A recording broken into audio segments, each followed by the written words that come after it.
The thing about jealousy is that it doesn't announce itself with trumpets and warning signs. It creeps in quiet, wearing the face of someone you love, someone you trust, someone who shares your blood. My name is Naima Okoye, and my twin sister murdered me for a man I loved. Well, almost murdered me. Let me start at the beginning. Sumi and I had been in Seoul for 3 years, twin sisters, identical in every way except the ones that mattered. Same dark skin that made Ajumas stare on the subway. Same tight coils we learned to twist into protective styles in our tiny Itaewon apartment. Same hustle to survive in a country that loved our culture but wasn't quite ready to love us. But where I was content with my courier job, saving money, sending remittances home to Lagos, Sumi wanted more. She always wanted more. I should have seen it coming. The resentment that flickered in her eyes when my supervisor complimented my work. The way her smile would tighten when I talked about my day. The subtle edge in her voice when she said, "Must be nice, everything just falling into place for you." But I was blind, because she was my twin, my other half, my Sumi, until she wasn't. The first time I met Minho Kang, I thought he was the most arrogant man I'd ever encountered. Westbridge Group's headquarters occupied 43 floors of gleaming steel and glass in Gangnam.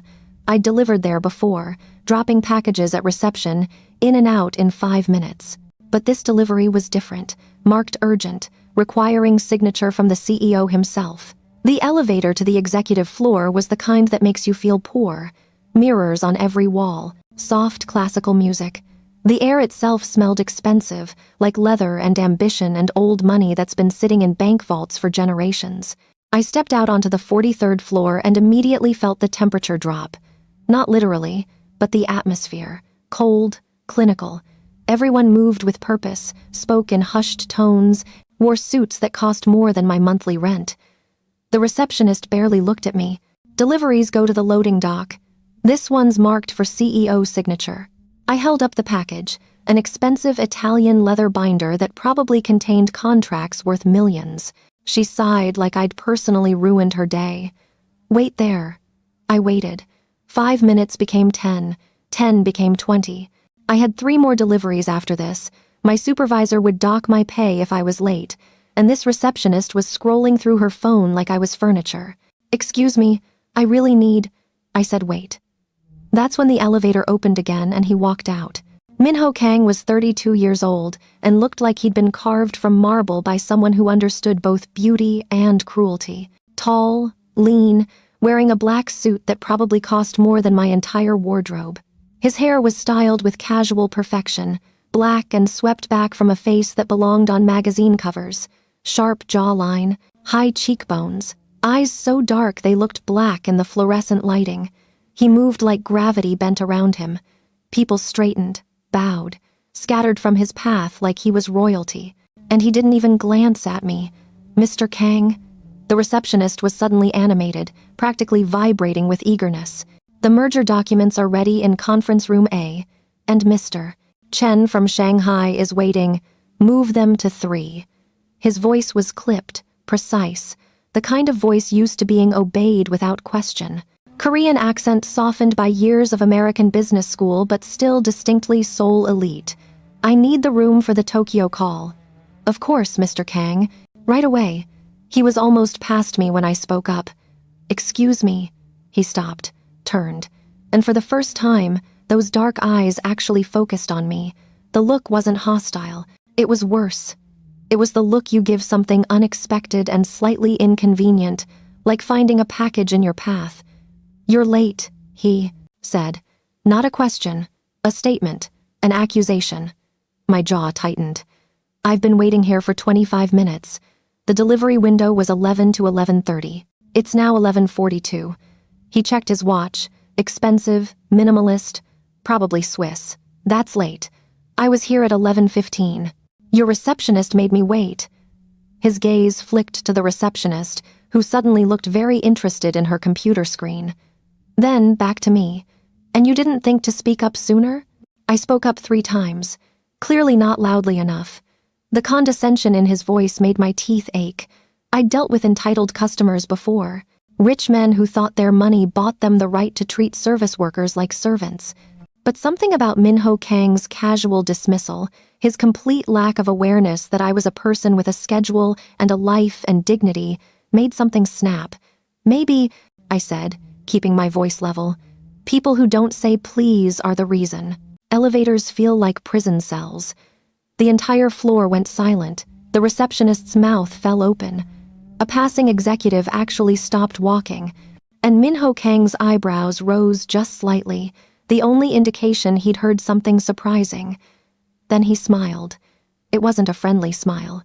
It was the smile of a predator spotting something interesting, something that might be fun to play with before devouring. You have an opinion on elevator etiquette. I have an opinion on basic manners. Fascinating. He stepped closer, and I caught his scent. Something expensive and masculine, cedar and something darker.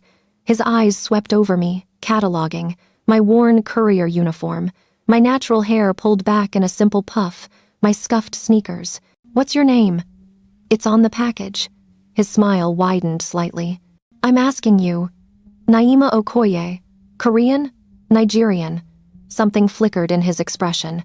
Interest, maybe, or calculation. How long have you been in Seoul, Naima? Okoye?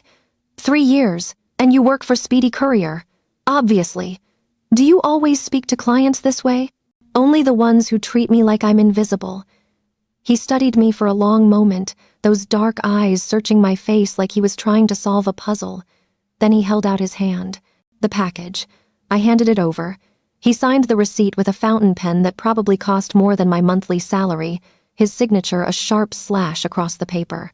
You're right, he said, handing the clipboard back. I should have said please. Then he was walking away, the crowd parting for him again, leaving me standing there with my heart racing and my face hot and the strangest feeling that something had just shifted in the universe.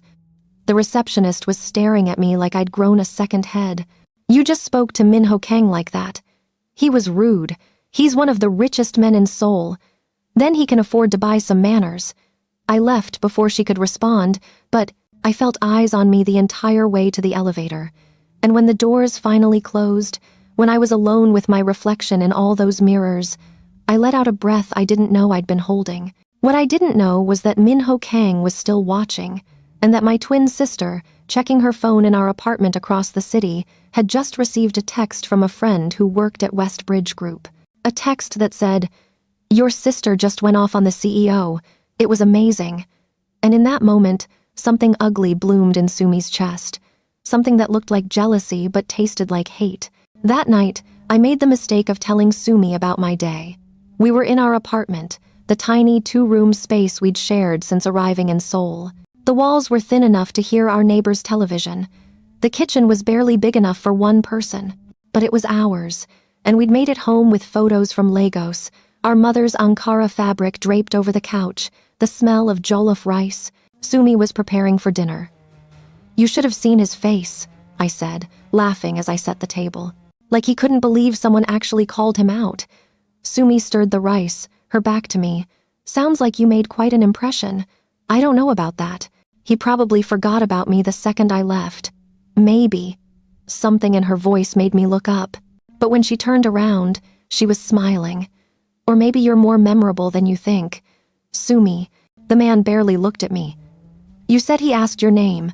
After I basically insulted him. Still. She brought the pot to the table, served us both. It's not nothing. I should have paid attention to her tone. Should have noticed the way her hands gripped the spoon too tight. Should have seen the muscle jumping in her jaw. But I didn't. Because I was too busy reliving that moment in the elevator, the way Minho Kang had looked at me like I was a puzzle he wanted to solve. He was arrogant, I said. Entitled. Exactly the kind of man I avoid. But handsome? I paused, spoon halfway to my mouth. What? You said he was on magazine covers. So he's handsome. I guess. If you like that type. And what type is that? I thought about it. About Minho Kang's sharp features and sharper eyes. About the way he moved like he owned every space he entered. About his voice, cold and commanding and somehow making my skin feel too warm. The dangerous type, I said finally. Sumi's smile didn't reach her eyes. Those are always the most interesting. We ate in silence after that, and if I'd been paying attention, if I hadn't been so lost in my own thoughts, I might have noticed the way Sumi kept looking at me, the way her jaw was clenched, the way her fingers drummed against the table in that pattern she only did when she was planning something. But I was blind. 3 days later, Minho Kang requested me specifically for a delivery. My supervisor called me into his office, looking confused and slightly nervous. "Naima, Westbridge Group just placed an order. High priority. They asked for you by name." My stomach dropped. "They what?" "The CEO's office specifically requested you handle the delivery." He pushed the order form across his desk. "Same building, same floor, this afternoon at 2. "Why would they? I don't ask questions when the CEO of Westbridge Group makes requests." He leaned back in his chair. "But Naima, whatever you did last time, don't mess this up. This company is one of our biggest clients." "I didn't do anything." "Then why does he want you?" That's what I was trying to figure out the entire ride to Gangnam. Maybe it was a complaint. Maybe he was going to report me for being rude. Maybe I was about to lose my job. Or maybe, a small, traitorous voice whispered, he was curious. The same receptionist was there when I arrived, and this time her smile was tight and professional. "Mr. Kang is expecting you. Conference room C." Not the reception. Desk. Not a quick signature. Conference room C. My pulse quickened. The conference room was all glass walls and a table that could seat 20 people, but only one person was there. Minho Kang stood by the window, hands in his pockets, looking out over Seoul like it was his kingdom. He'd shed his jacket. His white shirt was rolled to his elbows, revealing forearms that were more muscular than his suits suggested. He didn't turn when I entered. "You're on time today." His voice sent shivers down my spine. I hated that. Hated that my body reacted to him. I was on time last time, too. "Fair point."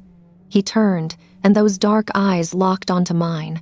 "Naima Okoye, Nigerian. 3 years in Seoul. You live in Itaewon with your twin sister. You send money home to Lagos every month. You've worked for Speedy Courier for 2 years and have a perfect delivery record." My blood went cold. "You investigated me?" "I investigate everyone who interests me. I'm just a courier. You're the courier who looked me in the eye and told me I lacked manners." He moved closer, and I forced myself not to step back. "Do you know how rare that is? People who work for me, people who want things from me, they all smile and bow and tell me what I want to hear. But you?" His eyes searched my face. "You told me the truth. It wasn't that deep. You were being rude." "I was. And you called me on it." He stopped directly in front of me, close enough that I could see flecks of amber in his dark eyes. "I find that fascinating." "Mr. Kang, have dinner with me." The words hit me like a physical blow. "What?" "Dinner. Tonight. There's a restaurant in Gangnam I think you'd like." "You're asking me out?" "I'm inviting you to dinner." "Same thing." His lips curved slightly. "Is it?" "Mr. Kang, I'm a courier. You're a CEO. This is, what? Inappropriate?" He tilted his head. "I'm not your employer. I'm a client, asking an interesting woman to dinner. You don't know anything about me. I know you're honest. I know you're unimpressed by money and status. I know you have the spine to speak your mind." He paused. "And I know you felt it too." "Felt what?" "The connection. 3 days ago. In the elevator. My heart was racing. I felt irritation."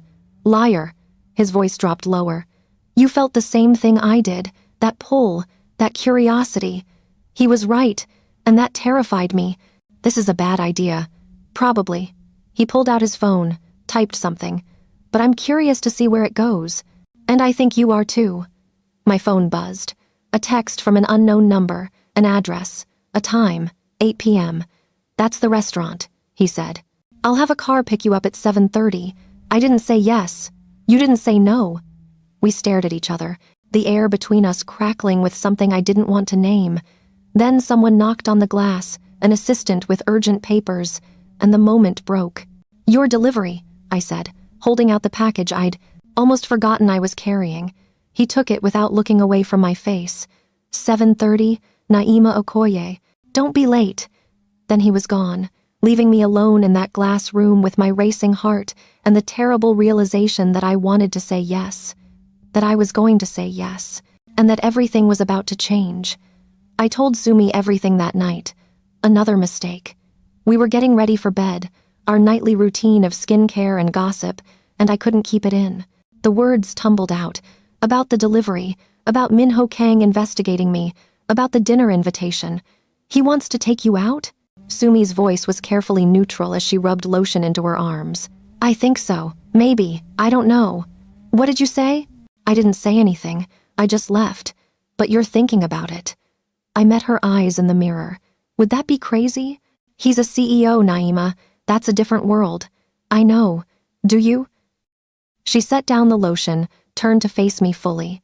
Men, like that, they don't date girls like us. They use us. They have their fun and then they go back to their own kind. The words stung because part of me feared they were true. You think I shouldn't go. I think you should be careful. Her voice softened. I just don't want to see you get hurt. I'm not even sure I'm going. But we both knew that was a lie. What I didn't see was the way Sumi's hands clenched into fists when I turned away, the way her jaw tightened, the way something dark and ugly flickered across her face before she smoothed it away. What I didn't know was that as I lay in bed, debating whether to text Minho Kang, Sumi was in the living room, looking up everything she could find about him, his net worth, his family, his properties, his power, everything that could be hers if she just played her cards right. I texted him at midnight. I'll be ready at 7:30. His response was immediate. I'll send the car. And then, after a pause, I'm looking forward to this, Naima. My stomach fluttered. I typed and deleted 3 responses before settling on, me too. I fell asleep smiling. Sumi didn't sleep at all. The car that picked me up was obscene. A black Mercedes S-Class with leather seats and a driver in a suit who opened my door and called me Miss Okoye. I'd agonized over what to wear. Too fancy, and I'd look like I was trying too hard. Too casual, and I'd look like I didn't care.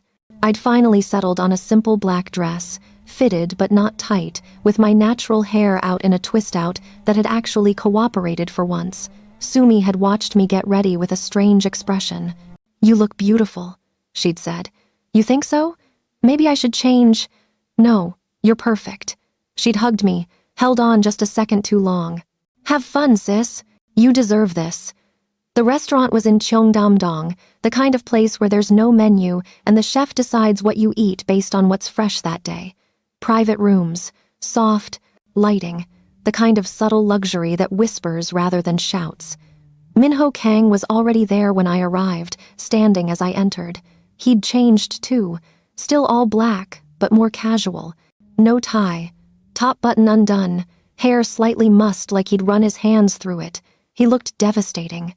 You came, he said, and something in his voice suggested he'd genuinely wondered if I would. I said I would. People say a lot of things.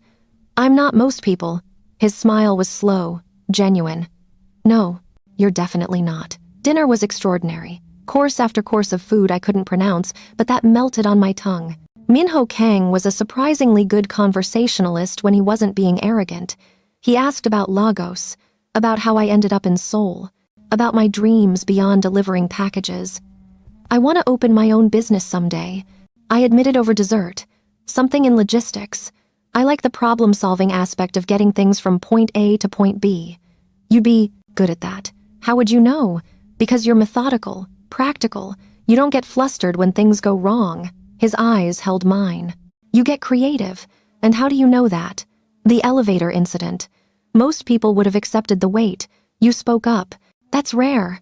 Or rude, or honest. He leaned forward slightly. Do you know how much I value honesty, Naima? The way he said my name, careful with each syllable, made my skin warm. Everyone values honesty. Everyone says they do. Very few actually want it. He reached across the table, his fingers brushing mine. Just a touch. Just enough to make electricity spark through my entire arm. But you strike me as someone who always tells the truth, even when it's uncomfortable. Is that why you asked me here? Because I called you rude?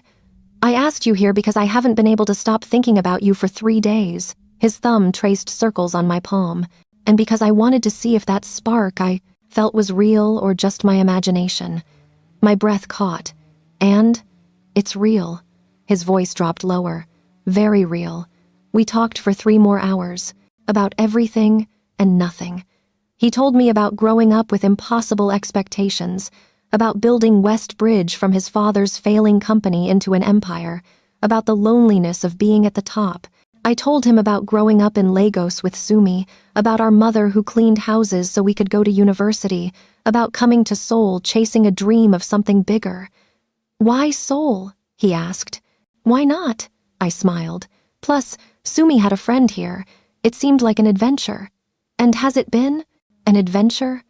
I thought about the last 3 years, the struggle, the homesickness, the daily microaggressions, the exhaustion, more like survival. That's going to change. How do you know? Because I'm going to make sure of it. The certainty in his voice should have seemed arrogant. Instead, it felt like a promise. The car, ride back to Itaewon felt too short. Minho sat close enough that our legs touched. His hand found mine in the darkness, fingers lacing together like they'd been doing it for years. "I want to see you again," he said as the car pulled up to my building. "When?" "Tomorrow. And the day after. And the day after that." He turned to face me, and in the dim light from the street, his eyes looked almost black. "Is that too much?" "Probably. But you want it too." I did. God help me, I did. He walked me to the door, and we stood there in the sodium light glow of the street lamp, neither of us wanting the night to end. "Thank you for dinner," I said. "Thank you for coming. Even though it was probably a bad idea? The best ideas usually are." He reached up, tucked a curl behind my ear. His fingers lingered on my cheek. "Can I kiss you, Naima?" My heart stopped. "You're asking permission?" "Always." His thumb brushed my lower lip. "Consent is important." "Then yes." He kissed me, soft at first, questioning. I answered by pressing closer, my hands fisting in his shirt. He made a sound low in his throat and pulled me flush against him, deepening the kiss until I forgot where I ended and he began. When we finally broke apart, both breathing hard, his forehead rested against mine. "Tomorrow," he whispered. "Tomorrow," I agreed. I floated up to the apartment, my lips still tingling, my entire body humming. Sumi was waiting on the couch, eating ice cream, watching a drama with the volume low. "How was it?" she asked, not looking away from the screen. "Perfect." I collapsed next to her, unable to stop smiling. "Sumi, it was perfect. He was perfect. The conversation just flowed, and he kissed me, and he kissed you?" Something in her voice made me look over. "Yeah, is that weird? On the first date? It felt right." "I'm sure it did." She finally looked at me, and her smile didn't quite reach her eyes. "I'm happy for you, sis. Really. You don't sound happy. I'm just tired." She stood, put her bowl in the sink. "I'm going to bed. But I'm glad you had fun." She was in her room before I could respond, and I was left sitting on the couch wondering why I suddenly felt guilty for being happy. I shook it off. Sumi was just tired, stressed from her own job search. It wasn't about me. It never occurred to me that it was entirely about me. That while I'd been falling for Minho Kang, my twin sister had been falling into something darker, something that looked like ambition but tasted like hate. The next morning, Sumi did something she'd never done before. She called in sick to her job interviews and went to West Bridge Group. She dressed carefully, not in her own clothes, but in mine. The black jeans I'd worn to yesterday's delivery, my courier jacket, even my worn sneakers. She pulled her hair back exactly the way I did, studied her reflection until she saw me staring back. We were identical twins, same face, same voice, same everything, except our hearts. Sumi waited across from West Bridge until she saw him. Minho Kang, walking to his car, checking his phone. His driver held the door, but before he could get in, Sumi made her move.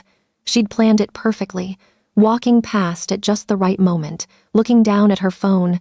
The inevitable collision. She slammed into him, dropping her phone, stumbling backward. "I'm so sorry." She looked up, let recognition dawn slowly on her face. "Mr. Kang?" Minho steadied her, his hands on her arms. Then his eyes widened. "Naima? You remember me?" She smiled, softer than I would have, sweeter. "From last night. Of course I remember you. I didn't expect to see you here. I had a delivery nearby." Thought I'd grab coffee before my next stop. She gestured vaguely toward a cafe. But clearly I should watch where I'm walking. He was staring at her, and she could see it. The confusion, something about her was different, off, but he couldn't quite place. What? Join me, he said suddenly. For coffee. I have 20 minutes before my next meeting. Really? I don't want to impose. You're not. Come. And just like that, she was in. The cafe was small, expensive, the kind where a single coffee costs $15. Minho ordered for both of them, and Sumi paid close attention to everything. How he took his coffee, how he sat, how he looked at her. You seem different today, he said. Her heart raced, but she kept her smile easy. Different how? I don't know. Lighter, maybe. He tilted his head. Did something happen? Maybe I'm just less nervous. Last night was a lot. First dates usually are. Was it a date? Wasn't it? He smiled, and Sumi felt a thrill of power. I suppose it was. They talked for 15 minutes. Sumi was careful, answering his questions with just enough variation to seem natural, but not so much that he'd suspect. And with every minute, she watched him soften, watched the way his eyes crinkled when he smiled, watched the way he leaned closer. I was going to call you later, he said. Ask you to dinner again. But since you're here now, what are you doing Saturday? Nothing. Why? There's a charity gala. Very fancy, very boring. But it would be less boring with you there. A gala, the kind of event where Seoul's elite gathered, where connections were made, where power shifted hands over champagne and canapes. I don't know if I have anything to wear to something like that. I'll take care of it. He reached across the table, took her hand. Say yes, Naima. Hearing my name from his lips directed at her sent a rush through Sumi's veins. Yes, perfect. He checked his watch, stood reluctantly. I'm sorry. I have to go. But I'll text you details about Saturday, okay? Okay. He hesitated, then leaned down and kissed her cheek. Soft, brief, but enough to make her skin burn. See you Saturday, Naima. Sumi watched him leave, his driver opening the door, the Mercedes pulling smoothly into traffic. Then she sat back down, finished her coffee, and smiled. It had been easier than she thought. He hadn't suspected a thing, and now she had 4 days to figure out how to become me permanently. I, meanwhile, was oblivious. Minho texted me that afternoon. Ran into you this morning. You didn't tell me you had a delivery at West Bridge. I stared at my phone, confused. I didn't. Must have been someone else. No, it was definitely you. We had coffee. My blood went cold. Minho, I've been in Gangdong all morning. I haven't been to West Bridge. A long pause. Then, that's strange. She looked exactly like you. And then it hit me. Sumi. My twin sister. I typed quickly. Sumi. We're identical. You didn't mention you had a twin. It didn't come up. Another pause, longer this time. She said her name was Naima. My hands were shaking. Why would she? Maybe it was a misunderstanding. I'll call you later. But he didn't call. Later. And when I tried to reach him, his phone went straight to voicemail. I went home early, stormed into the apartment. Sumi was there, looking innocent, watching TV. What did you do? She looked up, eyes wide. What are you talking about? Minho said he saw me this morning, had coffee with me, but I was in Gangdong all morning, Sumi, so that means he saw you. Oh, she had the grace to look embarrassed. That, I can explain, you pretended to be me? It wasn't like that. I literally ran into him by accident. And when he called me Naima, I didn't want to embarrass him by correcting him in public. So you had coffee with him? Let him think you were me? I'm sorry. She stood, reached for me. I wasn't thinking. It just happened, and then it was too late to correct it, and did you tell him you were my sister? I tried, but he was in a hurry, and stop lying. My voice cracked. Just stop. Why would you do this? Sumi's face crumpled. Tears spilled over. Because I'm jealous, okay? You always get everything. The good jobs, the compliments, the attention. And now you get the billionaire CEO too. And I just wanted to know what it felt like, just for a few minutes. To be the one he was looking at. The pain in her voice was real. I could feel it. And like always, my anger dissolved into guilt. Sumi, I know it was wrong. I know, and I'm sorry. Really." She grabbed my hands. "I'll tell him next time I see him. I'll explain everything. I promise." "There can't be a next time. There won't be. I swear. This was just a stupid mistake. I wanted to believe her, needed to believe her, because she was my twin, my other half, and if I couldn't trust her, who could I trust? Promise me," I said. "Promise you'll stay away from him." "I promise." She pulled me into a hug, and I felt her tears on my shoulder. "I'm sorry, sis. I'm so sorry." I held her while she cried, and I told myself it would be okay, that it was just a misunderstanding, that Sumi would keep her promise. I was wrong on all counts. Saturday came faster than I expected. Minho had called Thursday night, and we'd cleared up the confusion about Sumi. He'd laughed it off, said identical twins were tricky. Then he'd invited me to the gala, and I'd said yes before my brain could talk me out of it. A dress arrived Friday afternoon, midnight blue silk that fit like it had been made for my body, probably was made for my body, knowing Minho. With it came shoes, a clutch, and a note in his sharp handwriting. "You'll outshine everyone there. See you at 7. Sumi watched me get ready with an expression I couldn't read.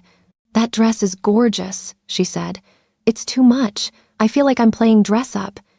"You look like you belong." She came up behind me, adjusted my hair.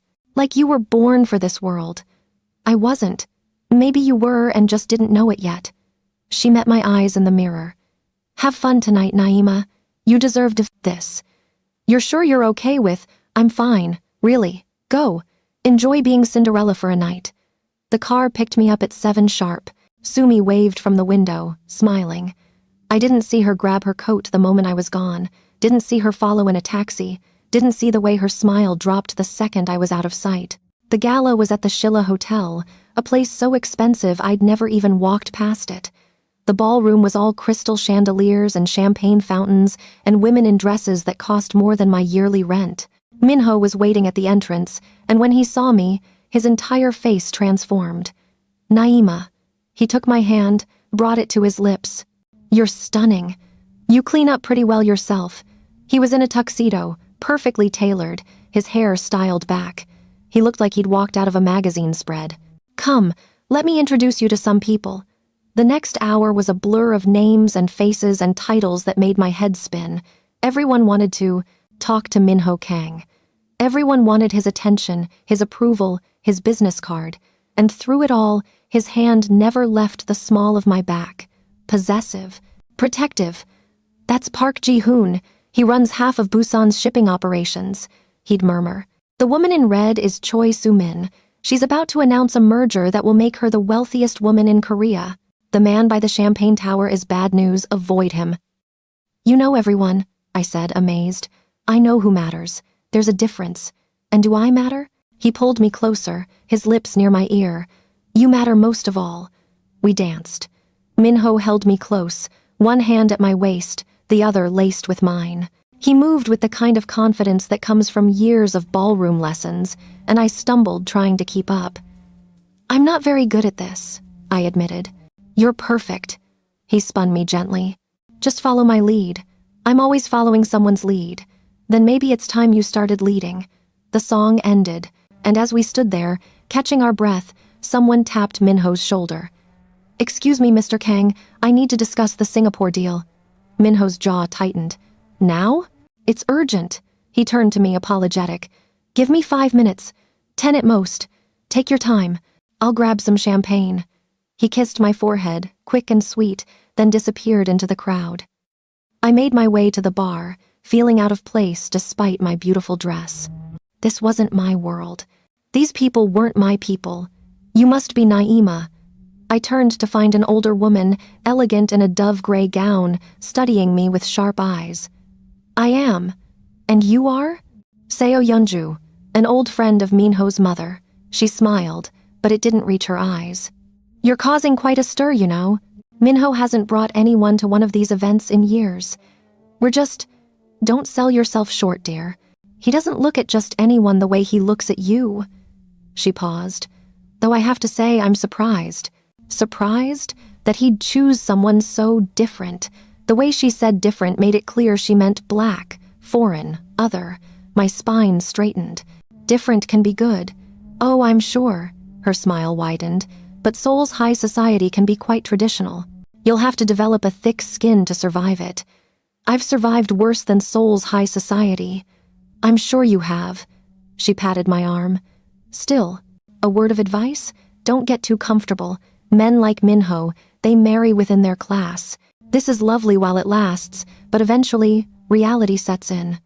She glided away before I could respond, leaving me standing there with champagne and doubt. That's when I saw her. Across the ballroom, half hidden by a column, Sumi. She was wearing one of my dresses, her hair styled like mine, and she was staring at Minho with an expression that made my blood run cold. Hunger, longing, obsession. Our eyes met. For a second, she looked panicked. Then she smiled, waved, and disappeared into the crowd. I pushed through the sea of tuxedos and gowns, searching for her, but she was gone, like a ghost, like she'd never been there at all. Naima? Minho appeared at my elbow. Are you okay? You look pale. My sister is here. What? Where? I saw her. Over there. But she's gone now. He scanned the crowd, frowning. Are you sure? I know my own sister. Maybe she came as someone's guest? She wasn't invited. His frown deepened. That's concerning. Minho, there's something wrong. With Sumi, with the way she's been acting. I grabbed his arm. I think she's jealous? He covered my hand with his. Of course she is. You have something good happening. That's natural. This isn't natural. This is Naima. He turned me to face him. You're spiraling. Your sister came to see what the fuss was about. That's all. It's not a conspiracy. He was right. I was being paranoid. Sumi had promised to stay away. She wouldn't break that promise. Would she? Come on, Minho said gently. Let's go somewhere quieter. This party is boring anyway. He led me out to the terrace, where the night air was cool and Seoul sparkled below us like scattered diamonds. We stood at the railing, his arm around my waist, my head on his shoulder. I'm falling for you, he said quietly. I don't say that lightly. I don't fall easily. But Naima, you've gotten under my skin in a way that terrifies and thrills me. My heart raced. I'm falling for you too. Good. He turned me to face him. Because I want this. Really want this. You and me. Building something real. Even though I come from a different world? Especially because of that. You see me, Naima. Not my money. Not my status. Just me. His thumb brushed my cheek. That's rarer than you know. He kissed me there on the terrace, Seoul stretching out below us, and I let myself believe that everything would be okay, that Sumi would keep her promise, that we could make this work. But in the ballroom behind us, Sumi watched through the glass, her hands clenched into fists, her jaw tight with rage. She'd seen him kiss me, seen the way he looked at me, seen everything she wanted and couldn't have, and in that moment, something inside her broke. Or maybe it had been broken all along, and she'd just been good at hiding it. Either way, what happened next was inevitable. The betrayal, the violence, the water. It was only a matter of time. The next 3 weeks were the happiest of my life. Minho and I fell into a rhythm. Late dinners after my courier shifts, weekend drives to Namsan Tower, early morning texts that made me smile before my eyes were fully open. He was different when we were alone, softer. He'd tell me about his day, the frustrations of running a company, the weight of expectations. I'd tell him about deliveries gone wrong, about dreams of starting my own business, about missing Lagos. Come with me to Lagos someday, I said one night, curled, against him on his penthouse couch. I want to show you where I'm from. I'd like that. His fingers traced patterns on my arm. I want to know all of you, Naima. Every part. Sumi was supportive, smiling, asking about our dates, helping me pick outfits, being the perfect sister. I should have known it was a mask. Should have seen the way she gripped her fork too tight when I gushed about Minho. Should have noticed she was losing weight, not sleeping, spending hours on her phone. But love makes you blind, and I was very much in love. It was a Thursday when everything exploded. Minho had taken me to a restaurant in Itaewon, a Nigerian place I'd mentioned wanting to try. We'd gorged on jollof rice and suya, laughing, and I'd felt more at home than I had since leaving Lagos.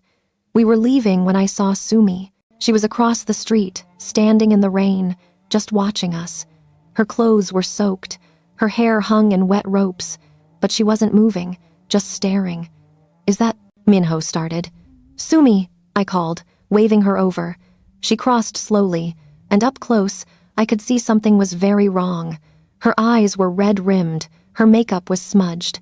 Her hands were shaking. "Sumi, what's wrong? What happened?" "I'm sorry," she whispered. "I'm so sorry." "For what?" She looked at Minho, then back at me. "For this." Then she turned to Minho, and her whole demeanor changed, softer, flirtatious. "Remember that coffee we had?" Her voice was different, lighter. "You said we should do it again sometime." Minho frowned. "I said that to Naima." "No." Sumi stepped closer to him. "You said it to me, after we had coffee. After you told me about the gala. After you—" What is she talking about? I looked between them, my stomach dropping. I don't know, but Minho's face had gone pale. "Don't lie to her," Sumi said. "We've been talking for weeks. All those texts, those were to me, not her. All those plans, me. The gala invitation, me. That's not possible. I saved your number under Naima's name," she continued, her voice rising. "Every time you thought you were texting her, you were texting me. Every time you made plans, I was the one you were making them with." The world tilted. "That's insane," Minho said. "I've been with Naima. Have you?" Sumi pulled out her phone, showed him the screen. "Check the messages. Check the number. It's mine, not hers." Minho pulled out his phone. His face went through a series of expressions. Confusion, realization, horror. "No," he whispered. "I need to see," I said, my voice breaking. He handed me his phone, and there they were. Messages I'd never sent, plans I'd never made, conversations I'd never had, but they were in my voice, my words, my everything. "How?" I looked at Sumi. "How did you—" "It was easy." She was crying now, but there was triumph in her eyes.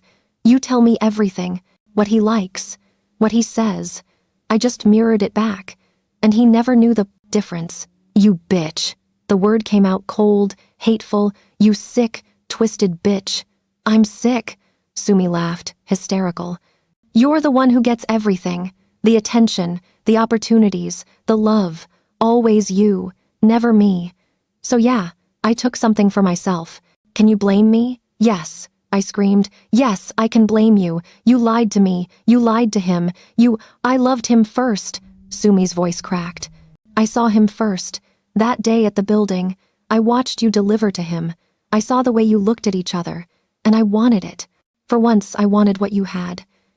Minho was standing there, shell-shocked, looking between us. "I can't believe this." "Neither can I." My hands were shaking. "Sumi, I trusted you, and I envied you." She wiped her tears. "Every day, every single day of our lives. You don't know what it's like, being the shadow, being the afterthought, being the twin that people forget about." "That's not true." "Yes, it is." She was screaming now, attracting stares. "It's always been true, and when you started dating him, when you got the CEO and the fancy dinners and the future I've always wanted, I broke. Okay? I broke. So you tried to steal him?" "I didn't try. I succeeded." She looked at Minho. "Didn't I? Half your texts, half your calls, half your feelings, those were for me." "No." Minho's voice was hard. "They were for Naima. You just intercepted them. Can you be sure? Can you really be sure which one of us you were falling for?" The question hung in the air like poison. I looked at Minho, waiting for him to say of course he was sure, that he knew me, that he could tell us apart. But he was silent, and in that silence, something in me died. "You can't tell," I whispered. "Can you?" "Naima, answer the question." He looked at me, and I saw the truth in his eyes, the doubt, the uncertainty. "I thought I could," he admitted. "But now, I didn't wait to hear the rest. I turned and ran." Behind me, I heard Sumi calling my name, heard Minho shouting for me to wait, but I just ran, away from the restaurant, away from my sister, away from the man I loved who couldn't tell me apart from the woman who betrayed me. I ran until my lungs burned, until the rain soaked through my clothes, until I found myself at Han River Park, staring at the black water and wondering how my life had fallen apart so completely in the span of 10 minutes. My phone buzzed, text after text. Minho, Naima, please. Let me explain. Minho, this is my fault. I should have known. Minho, where are you? I'm worried. Sumi, I'm sorry. I'm so sorry. Please come home. Sumi, I know I messed up. Please talk to me. Sumi, Naima, I can't lose you. You're all I have. I turned off my phone. I don't know how long I sat there, watching the river. An hour, 2, long enough for the rain to stop, long enough for the cold to seep into my bones. Then I heard footsteps. I thought I'd find you here. Sumi? She sat down, next to me, maintaining careful distance. Her hair was still wet, her clothes muddy. Go away, I said. I can't. Why not? You've taken everything else. Might as well take this moment of peace, too. I didn't mean for it to go this far. Her voice was small. It started as a game, just wanting to know what it felt like to be you, to be the one he wanted. But then it became real, and I couldn't stop. You're sick. I know. She was crying again. I know, and I hate myself for it. But Naima, you have to understand, I don't have to understand anything. I finally looked at her. You're my twin, my sister, the person I trusted most in the world. And you lied to me, every day, for weeks. You let me believe he was falling for me when half the time he was falling for you. He was falling for you. I was just what? Borrowing my life? Trying it on like a dress? Yes, the word burst out of her. Yes, exactly that. Because I wanted to know what it felt like to be first, to be chosen, to be enough. And was it worth it? My voice was ice. Was destroying us worth it? Sumi was silent for a long moment. Then, no, it wasn't. And I'm sorrier than you'll ever know. Sorry doesn't fix this. I know. She stood slowly. But I need you to know something. Everything I did because I love you, because I wanted to be you, because you're everything I'm not. That's not love, Sumi. That's obsession, maybe. She wiped her face. Come home, please. We'll figure this out. We always do. I need time. How much time? I don't know. I stood too, started walking. Maybe forever. Naima, leave me alone, Sumi. For once in your life, just leave me alone. I walked away, and this time, she didn't follow. I should have gone home, should have talked it through, should have done a lot of things differently. But I was angry, hurt, betrayed. So when Minho called again, I answered. Where are you? His voice was frantic. Does it matter? Yes, it matters. Naima, please, let me explain. There's nothing to explain. You can't tell us apart. End of story. That's not fair. Fair? You want to talk about fair? My own sister has been pretending to be me for weeks, and you didn't notice. Fair would be you recognizing that I'm me and she's her. It's not that simple. Yes, it is. If you truly knew me, you'd know the difference. I do know you. Then prove it. The words came out sharp, challenging. Tell me something only I would know. Something Sumi couldn't fake. Silence on the other end. That's what I thought, I said bitterly. Naima, wait. I hung up. My phone rang again immediately. I declined the call, then declined 3 more. Finally, I turned it off completely. I walked aimlessly for hours, through neighborhoods I didn't recognize, past faces I'd never see again. Seoul had never felt more alien, more hostile. It was almost midnight when I finally headed back to Itaewon. The apartment was dark when I entered. Sumi's door was closed. The living room was empty except for a note on the table. I'm sorry. I love you. I'll make this right. I promise. Sumi, I crumpled the note and threw it away. In my room, I collapsed onto my bed and finally let myself cry. Not pretty crying. Ugly, gasping sobs that shook my whole body. I'd lost my sister, maybe lost the man I loved, lost my trust in everyone and everything. And for what? Because Sumi was jealous? Because she wanted what I had? The injustice of it burned. I must have fallen asleep eventually because I woke to pounding on the apartment door. It was 2 a.m. Naima! Minho's voice. Naima, I know you're in there. Please, just let me talk to you. I stayed in bed, not moving. Naima, please. 5 minutes. That's all I'm asking. The pounding continued. Then Sumi's door opened. I heard her walk to the front door, heard the chain slide. She doesn't want to talk to you, Sumi said. I don't care. I need to see her. She needs space. She needs to hear the truth. What truth? That you can't tell us apart? That's not going to make her feel better. That's not... He paused. You're enjoying this, aren't you? You destroyed your sister's relationship, and you're enjoying it. I destroyed it? Sumi's voice rose. You couldn't tell the difference between us. That's on you. You deliberately deceived me, and you let yourself be deceived. What does that say about your feelings for her? I should have gone out there, should have intervened, but I was frozen, listening to them tear each other apart. I love her, Minho said, and my heart clenched. I love Naima. Not you, never you. How can you be sure? Because when I'm with her, I feel complete. When I'm with you, I felt like something was off.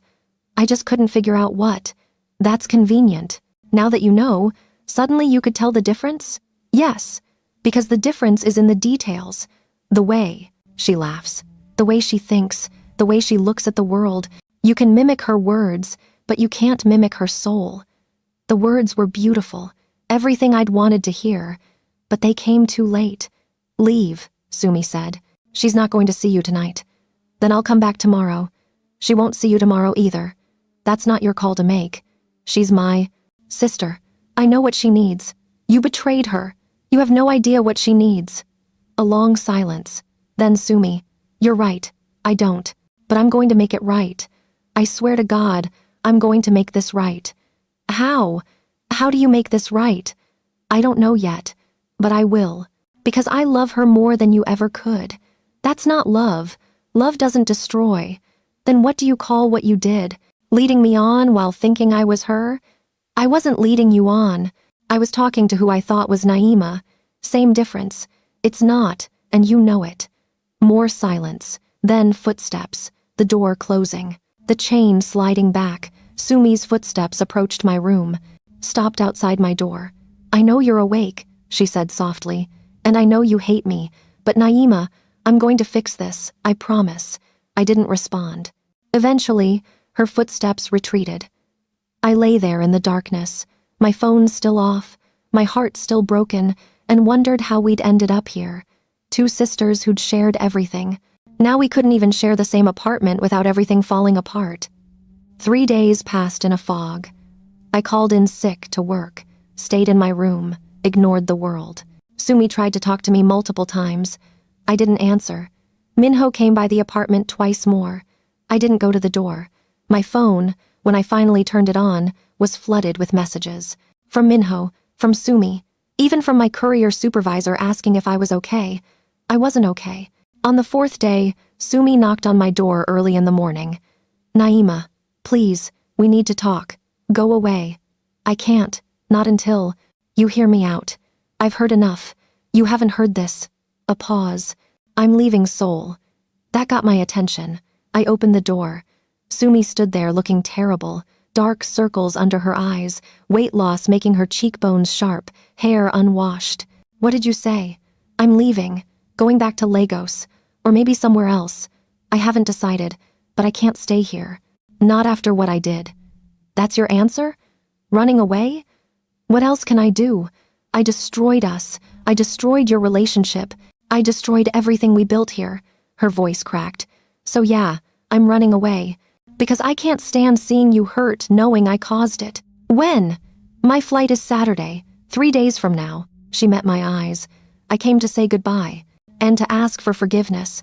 I know I don't deserve it, but I'm asking anyway. I wanted to slam the door, wanted to tell her to get out and never come back, but she was my twin, my other half. I can't forgive you yet, I said finally. Maybe not ever, but I don't want you to leave like this. With us broken, then what do you want? I want to understand, really understand, why you did this. She nodded, tears streaming. Okay, Let's talk. We sat on my bed, the way we had 1,000 times before.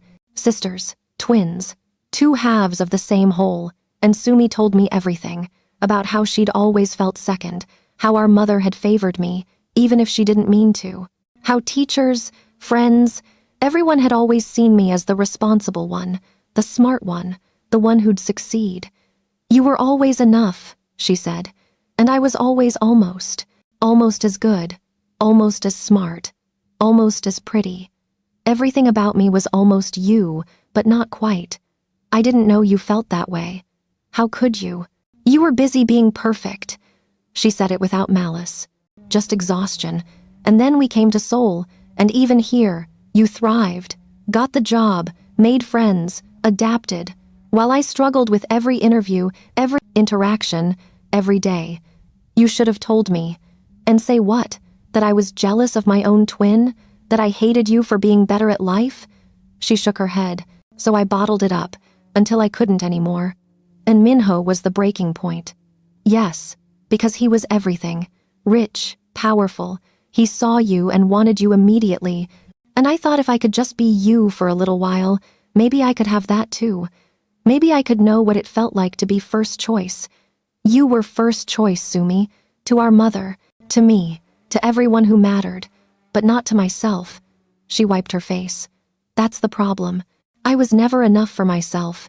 We sat in silence, the weight of years of unspoken resentment hanging between us. I forgive you, I said finally, not because you deserve it, but because I need to. For me, so I can move on.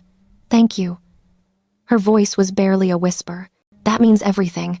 But you still need to leave. I know, and we need time apart. Maybe a lot of time. I know that too. And Sumi, I looked at her. Get help. Therapy or something. Because this jealousy, this self-hatred, it's going to eat you alive if you don't deal with it. I will. I promise.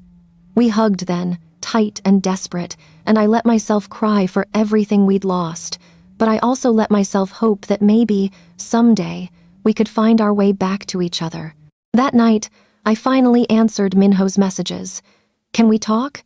His response was immediate. Yes, where? Han River Park, tomorrow, 7 p.m. I'll be there. I spent all of Friday preparing what to say, rehearsing arguments, anticipating his responses. But when I arrived at the park Saturday evening, when I saw him waiting by the water in jeans and a simple shirt, looking as nervous as I felt, all my prepared speeches disappeared. Hi, I said. Hi. He stood, hands in his pockets. Thank you for meeting me. I needed to hear you out. Properly. We walked along the river in silence. For a few minutes, the evening air cool, the city lights starting to flicker on. I'm sorry, Minho said finally, for not realizing sooner, for not seeing the difference. How could you? We're identical. But you're not where it matters. He stopped walking, turned to face me. Naima, when I'm with you, I feel grounded. Real. Like I can take off the CEO mask and just be Minho.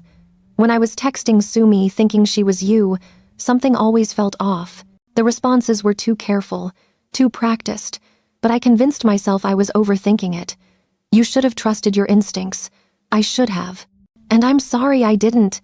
He reached for my hand, then stopped, asking permission with his eyes. I let him take it. The truth is, he continued, I fell for you that first day in the elevator, for your fire, your honesty, your refusal to be impressed by wealth or status.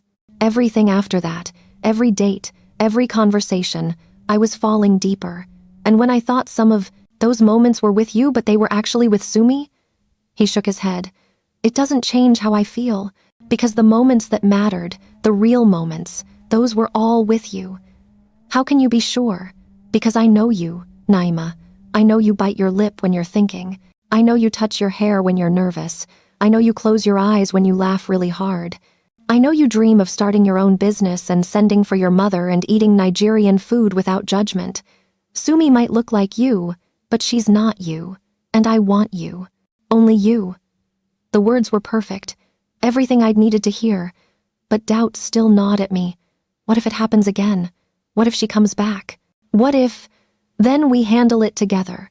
He stepped closer. Naima, I'm not perfect.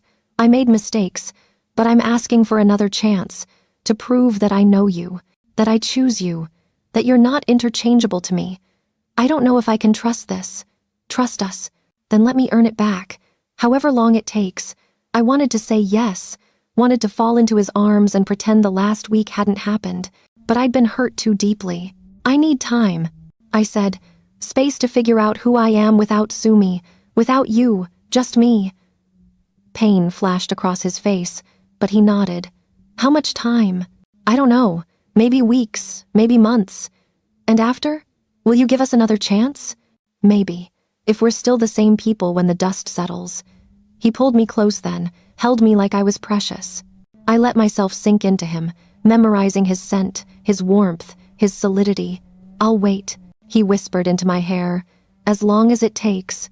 We stood there by the river, holding each other, knowing this might be goodbye. Then his phone rang. He ignored it. It rang again. You should answer, I said, pulling back. He checked the screen, frowned. It's my driver. I told him not to bother me unless, he answered. What? I watched his face change.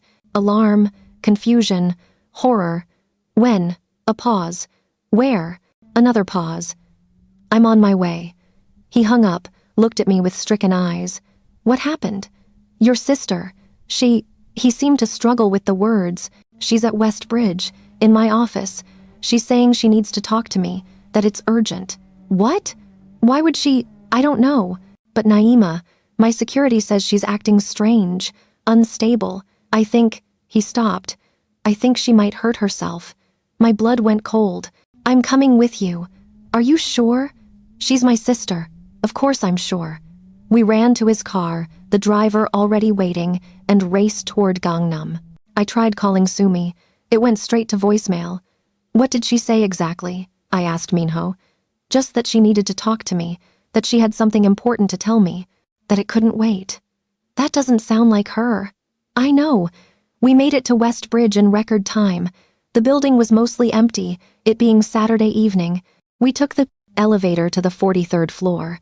Minho's hand tight on mine. The floor was dark except for light coming from his office at the end of the hall. We approached slowly. Through the glass walls, I could see a figure standing by the window. Sumi. But something was wrong. Her posture, her stillness, the way she stood so close to the glass. Sumi? I called, pushing through the door. She turned, and I barely recognized her. Her eyes were wild. Mascara streaked down her face. Her hands were shaking. I'm sorry, she said. I'm so sorry. For what? Sumi, what's going on? I can't do it anymore. I can't live knowing I destroyed us, knowing you hate me, knowing I'm the reason everything fell apart. I don't hate you. Yes, you do, and you should. I'm poison, Naima. Everything I touch turns to ash. She backed toward the window. You'd be better off without me. My heart stopped. Sumi, I'm leaving tomorrow anyway. But I wanted to say goodbye properly, to tell you both, that I'm sorry, that I never meant for it to go this far. Then don't do anything stupid, Minho said, his voice careful, controlled. Just step away from the window and let's talk. There's nothing to talk about. I ruined everything. I always ruin everything. She was crying now, full sobs. You know what the worst part is? I don't even know if I wanted him or if I just wanted to be you. How sick is that? It's not sick, I said, moving slowly toward her. It's human. We all want to be someone else sometimes.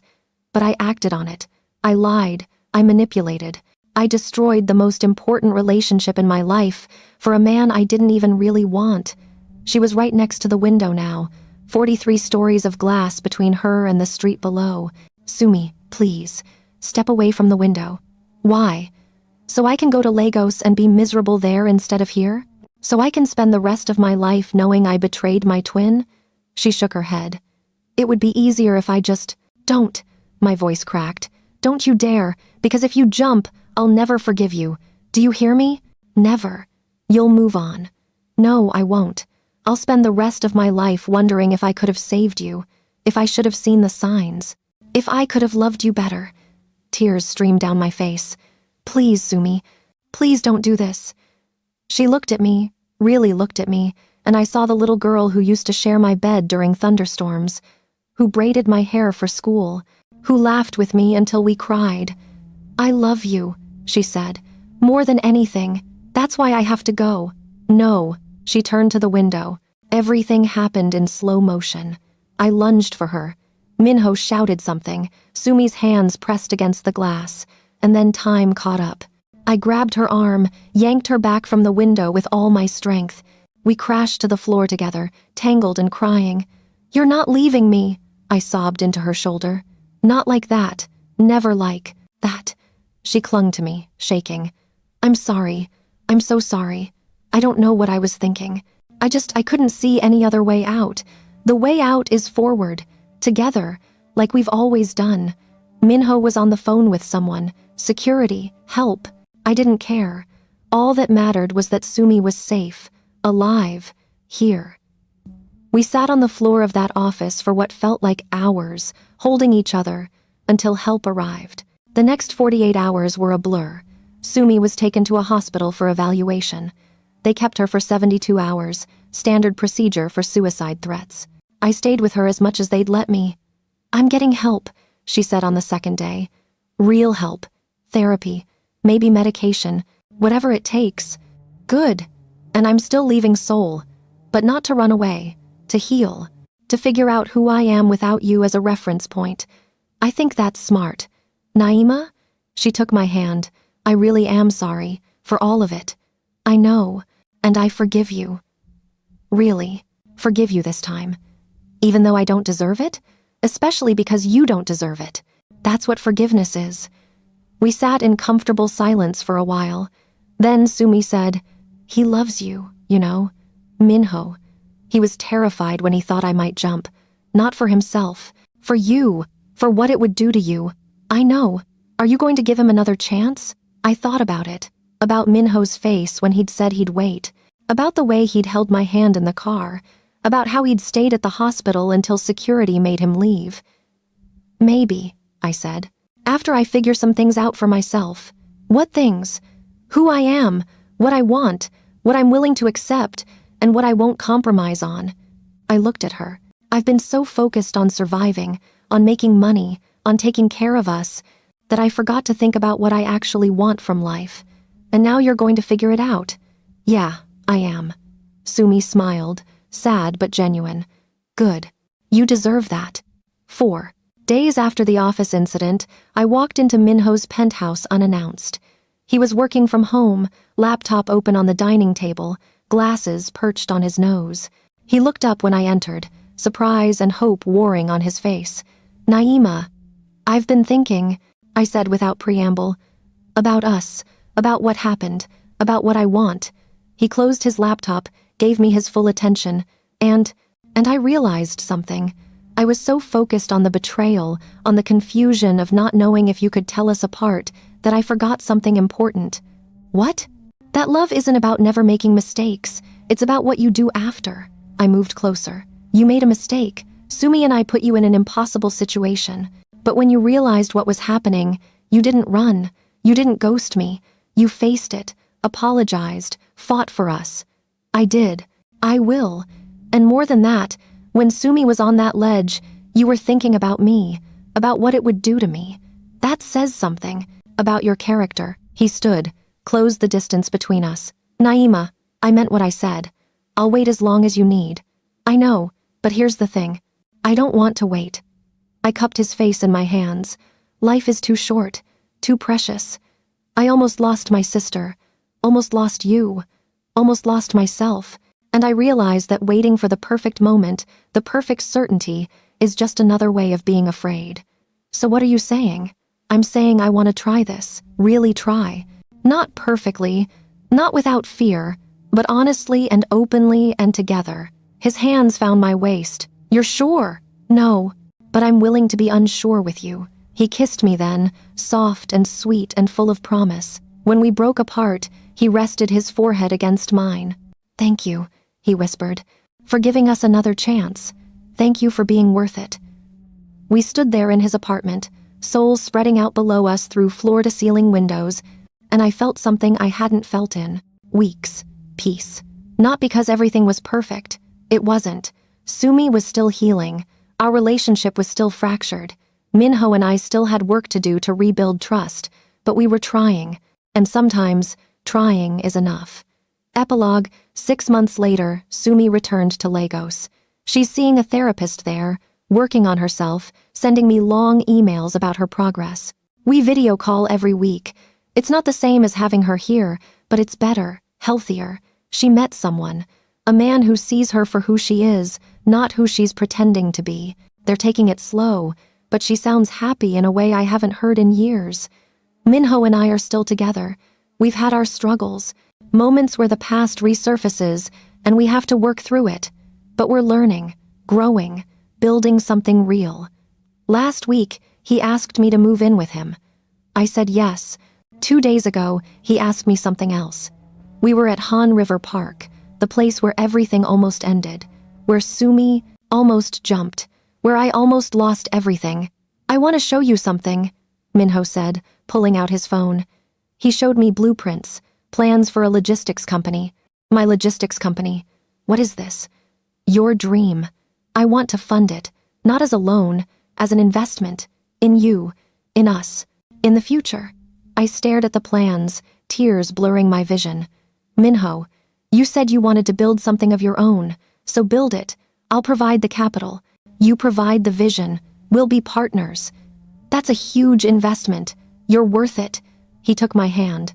But there's one condition. What? He dropped to one knee. My heart stopped. Marry me, Naima.